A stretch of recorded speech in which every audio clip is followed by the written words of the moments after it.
Welcome back. U.S. forces carried out strikes on Iran for a sixth consecutive night. U.S. Central Command says these strikes involved fighter jets, drones, and warships and hit dozens of military targets. Iranian media is reporting the latest round of U.S. attacks hit infrastructure, including bridges, a train station, and an airport. Iran has again fired off retaliatory attacks against U.S. Gulf allies. And for the first time during this conflict, it claims to have targeted a U.S. military facility in Syria. For updates on all of this, CBS News Middle East contributor Courtney Kealy joins us. Good morning, Courtney. What do you make of this latest exchange of strikes? And is there a risk now of expansion? Yes, very much so. These airstrikes in Syria were apparently directed at a former special forces base. Iran thinks it's still active. The Syrians say the U.S. special forces withdrew. But that's a new target. The U.S. bombing bridges. Now we're getting to the infrastructure that President Trump has said will happen. That can cause an escalation. And then also you have the Houthis in Yemen.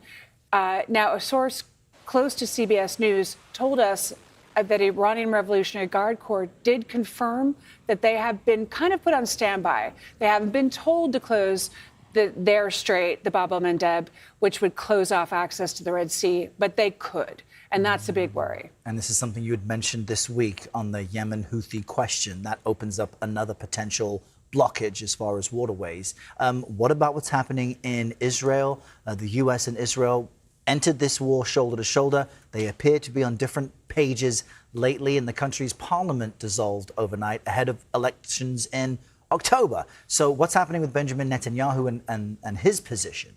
His coalition lost the majority. Knesset has been dissolved.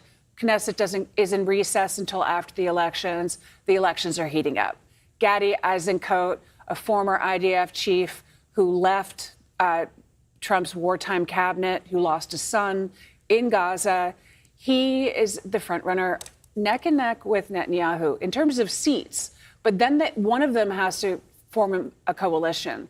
And that coalition really is based on Israelis who believe that either Netanyahu can keep Israel safe after October 7th, or rather they'd go with some military leader and a big change. And right now, that's going to be close, and we're going to watch that, and it's going to be interesting. Yeah, all of these are like noteworthy developments which could have an impact on which way the war moves. Courtney, thank you very much. Appreciate your insight.